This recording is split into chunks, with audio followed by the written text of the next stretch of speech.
Ada dua pertanyaan untuk Lora Kadam Sidik sama Ustadz Hanataki. Yang pertama, pada bagian penjelasan Lora Kadam tadi sempat menjelaskan bahwa Rasulullah SAW tidak pernah membeda-bedakan antara anak laki-laki dan anak perempuan. Nah, yang ingin saya tanyakan, bagaimana tanggapan Lora terhadap fenomena saat ini di mana banyak orang tua yang memberikan pressure lebih tinggi terhadap anak perempuan daripada anak laki-laki, terutama dalam hal pendidikan, seperti itu. Orang tua yang hidup di masa lalu, saya itu hampir kehilangan harapan sama mereka. Dalam artian, orang tua yang kadang-kadang punya tindakan yang nyeleneh atau punya paradigma tertentu terhadap sebuah masalah, mereka adalah sosok yang selama bertahun-tahun sudah hidup dengan karakter itu, sudah hidup dengan pemikiran itu, dan dididik oleh orang tuanya dahulu dengan pemikiran seperti itu. Sehingga rasanya kita yang baru lahir uwe-uwe ini kemudian tiba-tiba ingin mengubah kehidupan mereka 180 derajat, itu rasanya susah sekali. Bukan berarti mustahil, tapi susah sekali. Sehingga untuk menghadapi orang tua seperti ini, wallahu a'lam, saya gak punya jawaban pastinya. Saya punya jawaban pasti kepada teman-teman di masa yang akan datang. Kalian para calon orang tua, pendidikan laki-laki atau pendidikan perempuan sama-sama harus diprioritaskan. Laki-laki dan perempuan berbeda, tentu saja berbeda. Perlakuannya berbeda, tentu saja perlakuannya harus berbeda. Laki-laki cara ngomongnya bagaimana, perempuan cara ngomongnya bagaimana.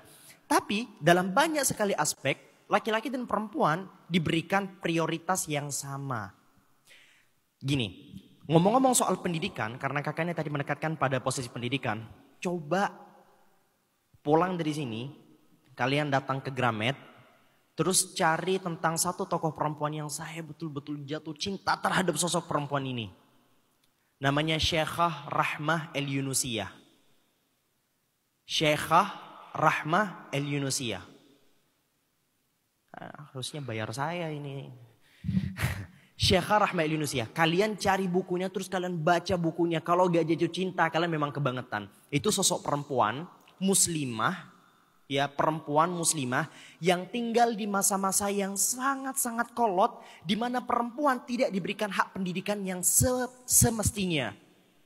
Beliau kemudian sampai membabat habis melawan adat istiadat yang ada, membangun sekolah perempuan. Kenapa? Karena salah satu tujuannya untuk memajukan pendidikan perempuan waktu itu di Minangkabau. Syekhah, gelar syekhah yang beliau dapatkan, itu dapatnya dari mana? Dapat dari Al-Azhar.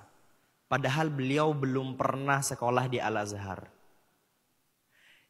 Saya itu bahkan ketika baca bukunya itu ya, beliau bikin ini, bikin itu, bikin ini, bikin itu. Itu CV-nya, kalau beliau hidup di zaman sekarang bikin LinkedIn tuh, wah, keren banget ini cewek. Padahal beliau adalah seorang perempuan yang salihah. Perempuan yang betul-betul amit-amit ya, bukan perempuan yang liar-liar gitu, enggak. Kan ada orang sekarang, orang itu baru bisa mengajar cita-citanya ketika dia sudah meninggalkan agamanya, begini-begini. Enggak, itu literally perempuan yang Masya Allah, Tabarakallah, salihah, ahli ibadah, lahir dari keluarga yang begitu religius. Walaupun sempat terkekang untuk melanjutkan cita-citanya dalam perjuangan pendidikan perempuan, karena keluarganya, ngelawan kakaknya, seingat saya ngelawan kakaknya. Bahkan waktu itu adalah banyak problem. Silakan teman-teman baca ceritanya. Bikin sekolah, udah mantep, datang ke bapak-bapaknya orang, udah bikin sekolah nih. Bikin sekolah perempuannya itu betul-betul kayak kesusahan banget rasanya. Setelah sudah jadi, datang ke rumah-rumah orang, ditolak. Akhirnya mulai satu yang datang anak cewek, ada beberapa orang tua, 2, 3. Tiba-tiba setelah sekolahnya udah jadi, gempa di Padang waktu itu. Kebum, hancur. Berangkat lagi melalui perjalanan berjam-jam untuk mencari dana, untuk membangun sekolah di tempatnya. Pokoknya keren banget ini cewek. Dan saya berharap tokoh-tokoh seperti ini loh yang jadi contoh. Bukan tokoh-tokoh yang jauh dari narasi-narasi keislaman. Kita terlalu banyak mencontoh orang-orang yang membawa pemikiran-pemikiran justru bertentangan dengan agama kita. Tokoh-tokoh perempuan yang teman-teman tiru selama ini siapa? Orang-orang yang tidak membawa narasi agama di dalam hidupnya. Bahkan seringkali membawakan narasi-narasi yang bertentangan dengan syariat. Ya kan? Maka kita butuh tokoh-tokoh seperti ini. Hadirnya ulama perempuan sekarang. Makanya gini. Fatwa-fatwa yang hari ini berkembang di tengah-tengah masyarakat, yang teman-teman mungkin anggap itu sebagai fatwa patriarki dan sebagainya, itu mungkin salah satu asbab, salah satu penyebabnya. Bukan berarti fatwa-fatwa yang jelek. Ada memang ulama yang betul-betul tahu tentang seluk-beluk perempuan, cuman gara-gara kita salah POV dalam memandang fatwa itu, akhirnya kita memandang fatwa itu sebagai fatwa yang sangat patriarki. Tapi memang ada beberapa fatwa yang memang betul-betul patriarki. Itu munculnya kenapa? Karena kurangnya sosok ulama perempuan di zaman sekarang. Kita gak usah ngomongin dokter perempuan banyak, ngomongin politikus perempuan banyak, ngomongin ini banyak. Tapi perempuan-perempuan yang mau berjuang untuk jadi seorang ulama ada nggak sekarang? Sebutlah tokoh, saya gak minta dai perempuan banyak. Ulama yang betul-betul hidup di atas buku, menulis karya-karyanya, 1, 2. Itu belum tentu bisa teman-teman sebutkan namanya. Perempuan yang kemudian memberikan fatwa. Kalau dulu banyak. Imam Syafi'i. Pernah dengar Imam Syafi'i? Itu punya guru perempuan. Imam Syafi'i berguru ke seorang perempuan. Imam Ahmad ibn Hanbal. Imam Malik pernah punya santri terbaiknya. Salah satu santri terbaiknya itu perempuan. Bahkan ada tafsir. Ya.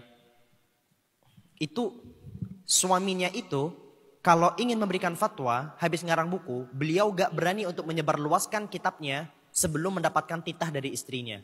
Yang istrinya merupakan seorang ulama. Ada juga dahulu ulama-ulama besar. Santrinya banyak banget. Itu yang jadi tukang cross checknya ulama-ulama, seorang syekh. Bukan syekh-syekhan, syekh. Bukan hanya gus, syekh. Alim besar.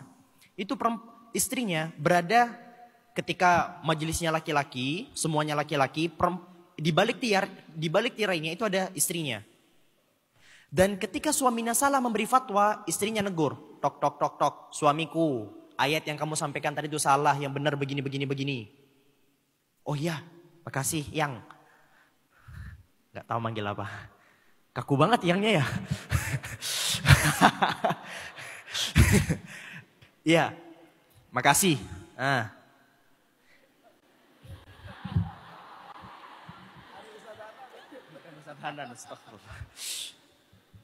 Iya ya, kayak Ustaz Hanan ya.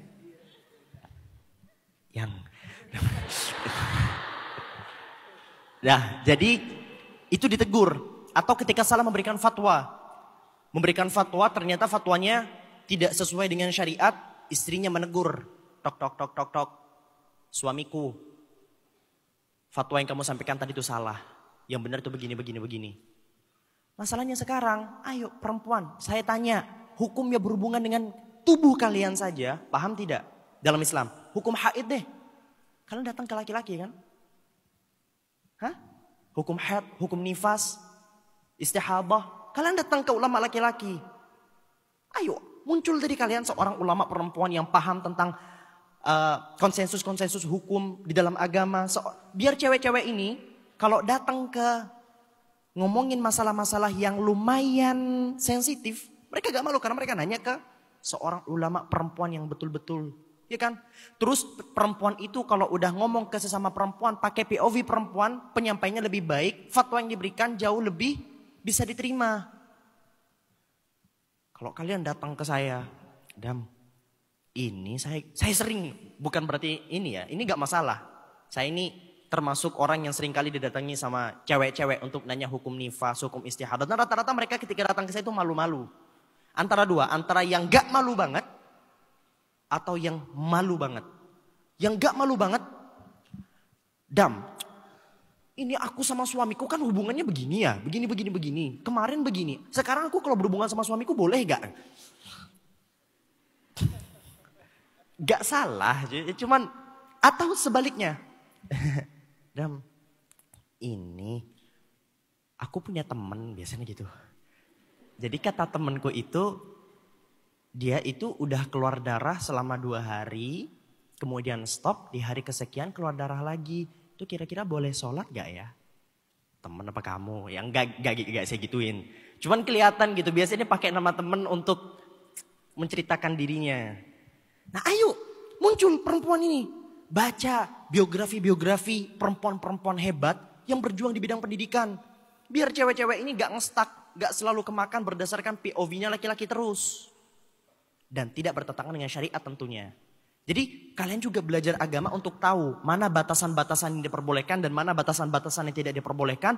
Terus kalian juga sambil lalu mencari tokoh-tokoh ulama-ulama perempuan sehingga kalian tahu, oh ternyata walaupun saya perempuan saya juga bisa loh melakukan ini. Ternyata selama ini isi-isi pikiran saya. Contohnya sekarang kalau misal teman-teman buka TikTok banyak sekali yang menggunakan ayat-ayat Al-Quran berdasarkan POV yang salah. Inna kaidakunna azim, sesungguhnya tipu daya kalian wahai wanita itu begitu besar. Ya kan? Menggunakan ayat itu untuk kemudian ngejek-ngejek cewek, berantem sama ceweknya, berantem sama pacarnya. Sesungguhnya tipu daya kalian itu, kalian begitu besar. Kalau kamu tidak terima dengan ini, kalian telah menolak Al-Quran. Dia gak paham maksud ayatnya itu bagaimana. Yang ngomong juga di situ bukan Allah berfirman dari awal. Maksudnya itu Allah sedang menceritakan tentang keluhan seorang raja Mesir pada saat itu kepada istrinya. Bukan Allah yang sedang menceritakan langsung sedari awalnya.